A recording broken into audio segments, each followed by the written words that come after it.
Paradise Beach, once known for its golden sand and clear waters, has become a dead zone with millions of rotting fish. Nobody in their lifetime, we ask the elderly people, nobody saw it. And they believe in these supernatural things. So they said that's it's why. It's a bad omen. Yeah, bad omen, exactly.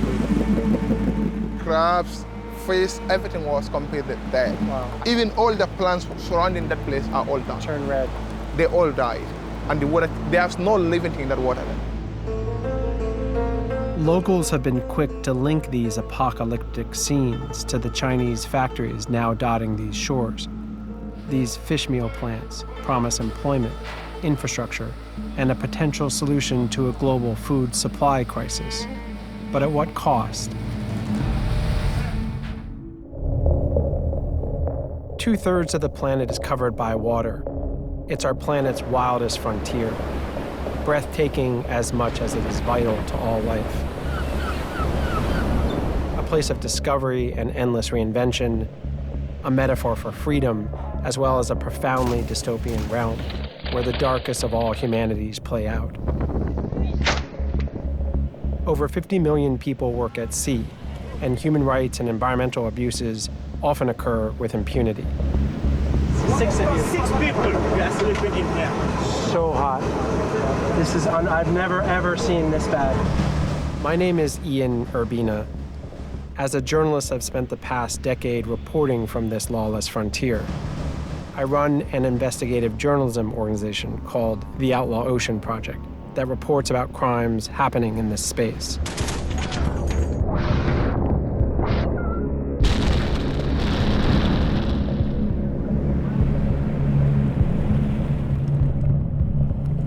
This is the Outlaw Ocean.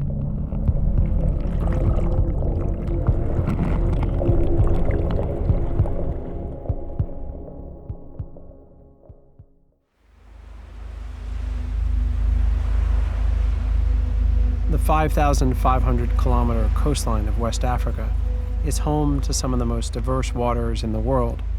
It's also economically vital to the region. More than 7 million people from Mauritania to Liberia rely on fishing for their livelihoods. For centuries, artisanal fishermen worked in tandem with nature's rhythms. Abundant fish maintained healthy local fisheries. Then, industrial fishing by foreigners began.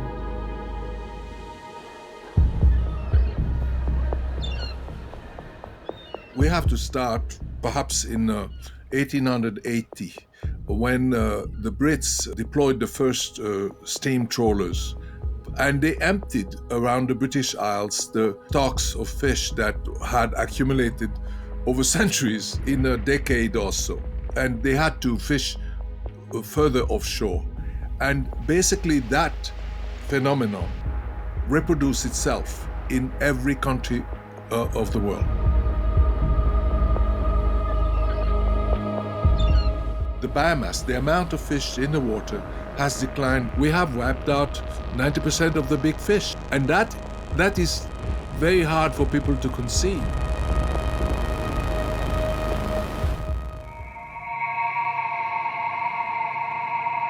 With the depletion of at-sea stocks, a hopeful solution emerged: fish farming on land.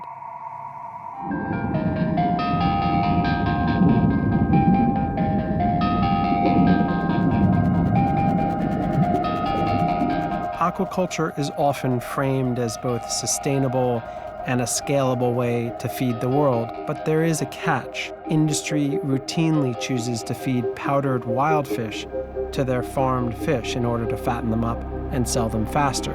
Fish meal is a very inefficient food source that actually worsens depletion of ocean fish stocks rather than slowing it.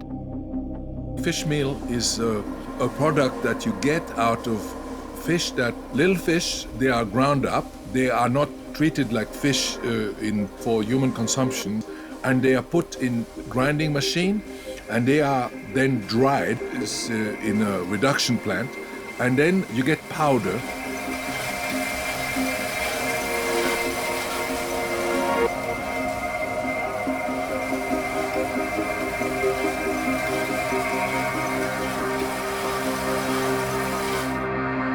With relentless demand from China pushing fish meal prices to record highs, companies have set their sights on West Africa as a new source of supply.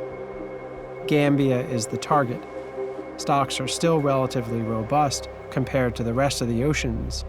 It's one of the world's poorest nations, with the least monitored national waters.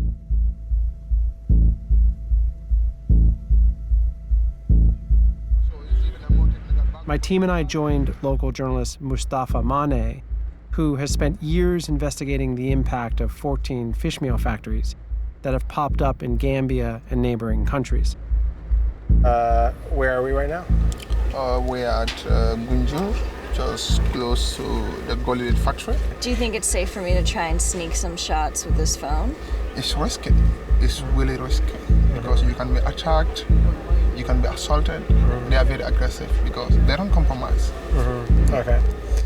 Should we put the cameras away or? The cameras should be put away. Fabio, put the camera down.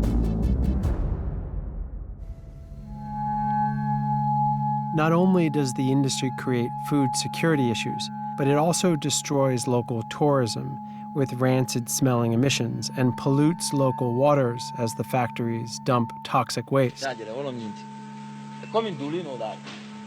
A local TV crew filmed images of the process. But what was deeply concerning and not exposed were the levels of chemicals the factory used to turn fish to dust. The effects on the environment were catastrophic. Waters turned red, and the fumes were toxic.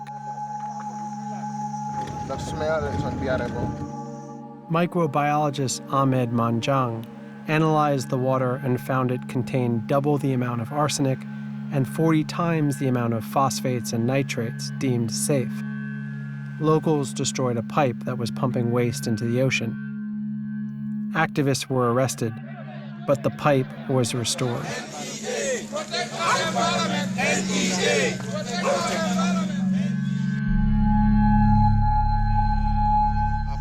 Why do you think they can get away with operating above the law? Because Gambia is in serious political debt with China. Okay. Hello. What's going on? You good?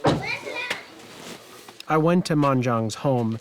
He's the microbiologist who had tested the toxic waters. He's also now a leader in the opposition to the factories. The local fishermen, they lost control of their beach. These fish meal are taking the protein away from our dinner tables. So what's that going to happen? We're going to have a malnourished nation. Anyway, we are taking the natural one, giving it to the Chinese. They convert it into powder, send it to China, feed the fish, ship, and bring it to Gambia. And resell it to yeah. at an expensive price. The bunga fish we see now will disappear, and that will be a disaster for this community.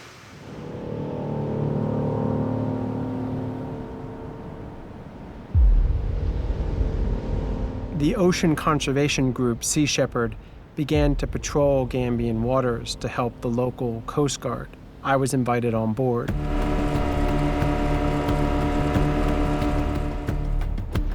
The first time out, we saw a vessel, didn't know who it was, ran at it, got there, and suddenly it's the vessel that we were most interested in because it's connected to this really sketchy fish meal plant on land.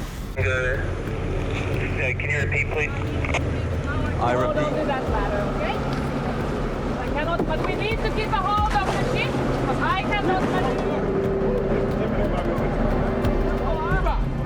Possible, everything possible. Come here, and think possible. This is a vessel that had its transponder off, so it was already a dark vessel.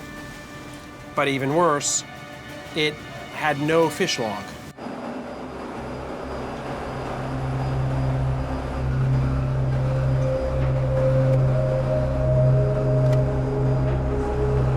A fishing vessel's got to have a navigation log, which is their positions every day, where they fished, the quantity of fish. You can see the last entry here was on the 21st of January, and then there is nothing.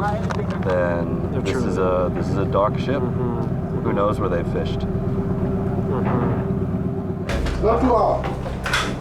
Amigo, He's saying that they can't start going to Banjul yet. He needs 2 hours to make some repairs. We've seen him motoring all morning. It's a delay tactic so he can get on the radio.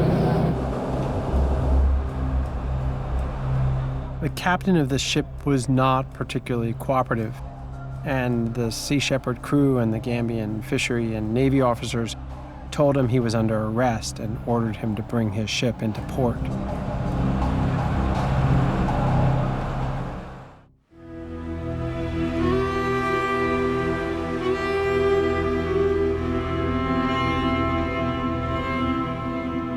And then the second vessel was 10 times worse. And there was this space, it was like a crawl space, where all these guys were sleeping at night.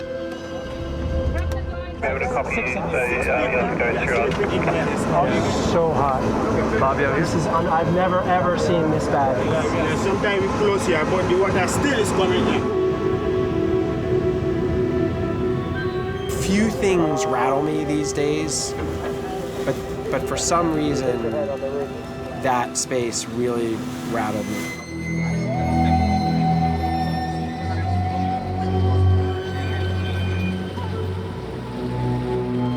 The local fishermen here also testifying that these guys have been trawling very, very close to the shore. On top of that, the living conditions here are really not for humans. Not even for animals, but not for humans.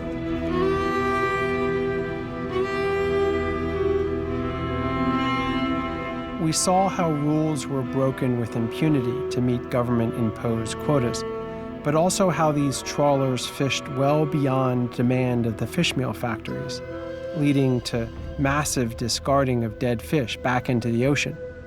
The overcatch is left to rot in the waters or on the beaches, like in Gambia. We harvest fish the same way that is similar to using bulldozers to catch rabbits. And if you use bulldozers to catch rabbit, you will have no forest.